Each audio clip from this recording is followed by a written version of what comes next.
सविनय निवेदन इस प्रकार से है कि मेरी आयुष्मती पुत्री सीता का स्वयंवर एवं धनुर्यज्ञ होना आयोजित हुआ है। राम, लक्ष्मण, तुम दोनों मेरे साथ स्वयंवर में चलो। अरे वाह! अरे जोशिला तो कोई स्त्री घर प्रतीत होती है। गुरुदेव, इसका वृतांत बताइए। पर पुरुष की दृष्टि बनी हो, वो चाहे पाषाण हो जाए और तुम नारी से सिरा बन जाओ।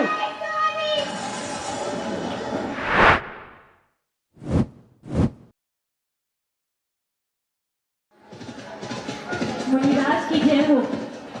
मान हो। मुनिराज, मैं मिथिला नरेश जनक का दूत हूँ, जो आपके लिए स्वयंवर का निमंत्रण आया हूँ। बहुत सौभाग्यशाली महसूस कर रहा हूँ कि इस स्थिति के लिए मुझे आपके दर्शन हुए। महाराज मुनिवर, अब मैं मिलना चाहता हूँ। मान हो।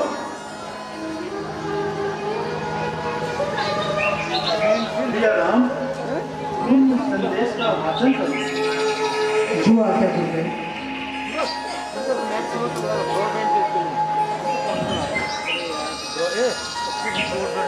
सविनय निवेदन इस प्रकार से है कि मेरी आयुष्मती पुत्री सीता का स्वयंवर एवं धनुर्यज्ञ होना आयोजित हुआ है। अतः आपसे निवेदन है कि आप अपनी शिष्य मंडली के साथ पधार कर हमें अभिभूत करने का कष्ट करें। इति शुभम राजा जनक मिथिलापुरी। यह तो बड़े प्रसन्नता और हर्ष की बात है। मिथिला के सुंदरता और वहाँ के नैसर्गिकता का वर्णन शब्दों के माध्यम से करना असंभव है, एवं मिथिलेश की भांति विद्वान और वैभवशाली नरेश इस धरती पर पैदा होना भी एक असंभव बात है। हाँ, ये उचित रहेगा। राम, लक्ष्मण, तुम दोनों मेरे साथ स्वयंवर में चलो। अरे वाह! मैं तो मिथिलापुरी जाने के लिए व्यग्र हो रहा हूँ भ्राता। गुरुदेव, परंतु हम तो राम, मुझे मेरी संपूर्ण शिष्य मंडली के साथ बुलाया गया है। तुम और लक्ष्मण मेरे सबसे योग्य और प्रिय शिष्य हो। कृपया करके मेरे साथ स्वयंवर में चलो। जो आज्ञा हो गुरुदेव। आयुष्मान हो।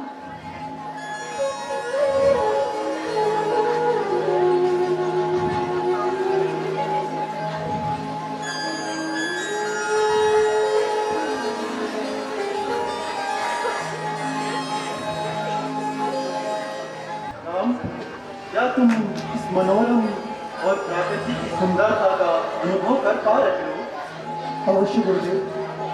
ये जंगल, ये वादियाँ, ये पेड़, ये पक्षी, इनकी सुंदरता ने तो मेरा मन मोह लिया है गुरुदेव। अभी हम मिथिला पहुंचने में कुछ समय शेष है। अभी हमें मिथिला के और भी सुंदर और मनोरम वातावरण से होना है।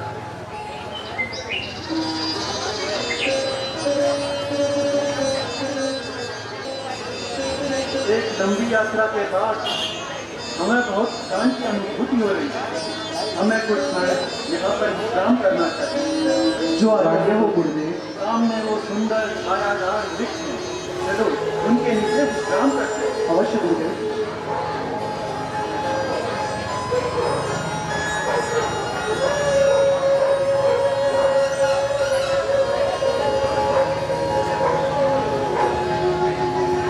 राम, क्या तुम जलप्रपात की स्पष्ट ध्वनि सुन पा रहे हो?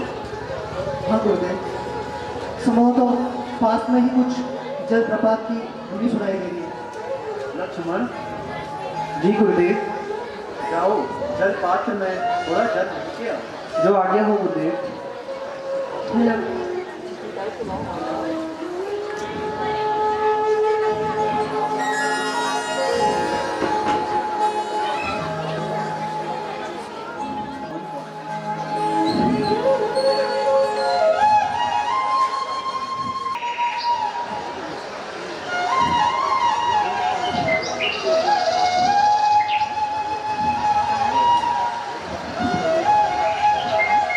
गुरुदेव, भ्राताश्री, गुरुदेव, भ्राताश्री। क्या हुआ लक्ष्मण? इस शिला को देखिए गुरुदेव।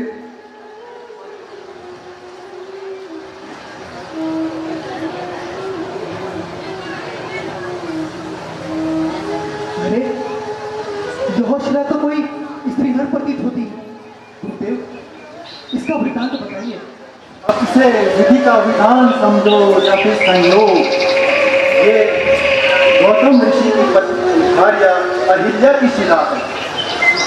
राम, ये संयोग की बात है कि आज तुम स्वयं ही अहिल्या को श्राप मुक्त करने यहाँ पहुँच चुके हो।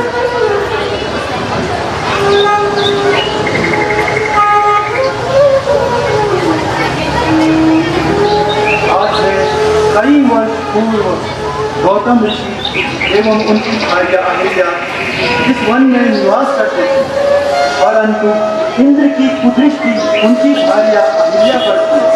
एक दिन गौतम ऋषि प्रातःकाल स्नान के लिए गए और इसी अवसर का लाभ उठाकर इंद्र उनकी कुटिया में पहुंच गए।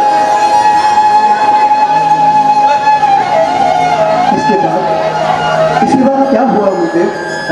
इसके बाद ऋषि गौतम की प्रचंड क्रोध का सामना अहिल्या को निर्दोष होते हुए करना पड़ा एवं इंद्र के कुकृत्य की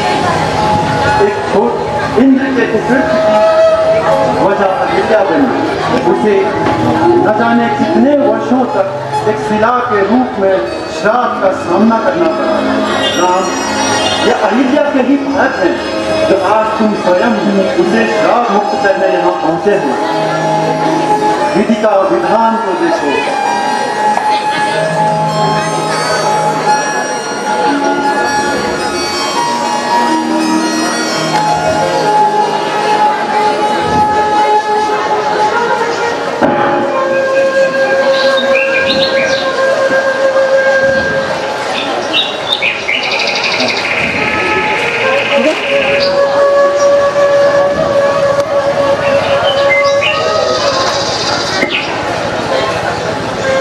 ये तो इंद्र का आभूषण है।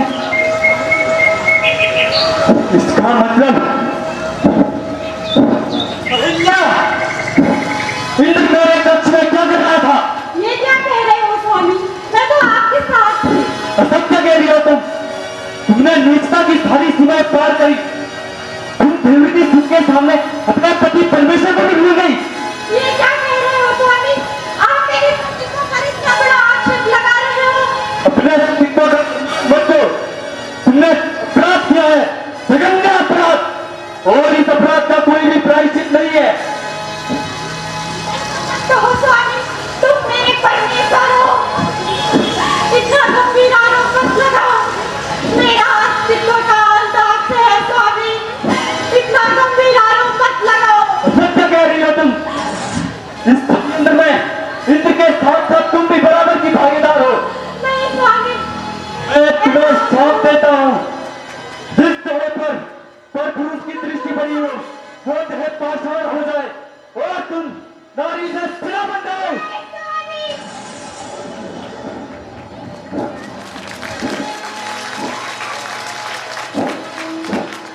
मैंने क्या कर दिया? मैंने अहिल्या इतना बड़ा श्राप कैसे दे दिया? मुझे अहिल्या के संदेह में नहीं करना चाहिए था। अपने श्राप को वापस तो नहीं दे सकता, परंतु इस श्राप को अवश्य कम कर सकता।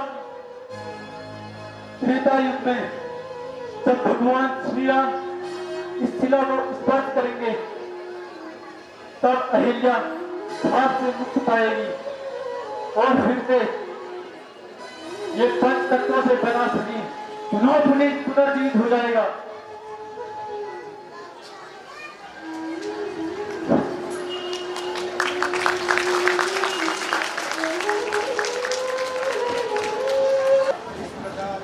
इंद्र के मुकुट का फल एक निर्दोष नारी अहिल्या को भुगतना पड़ा।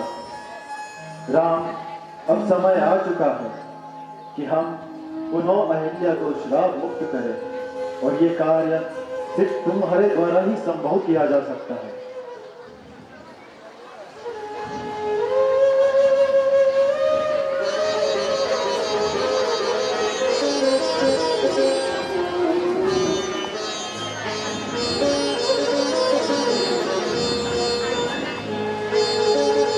कैसा विधान है। यदि यही नियति है तो ठीक है। हे देवी, तुमने निरपराध रहते हुए भी एक शाबी जीवन व्यतीत किया है। यदि मेरे छूने मात्र से तुम्हारा यह श्राप मुक्त हो जाता है तो इसे मैं अपना सौभाग्य समझूंगा। गुरुदेव, अब मुझे आज्ञा दें कि मैं इस स्त्री को श्राप दूं।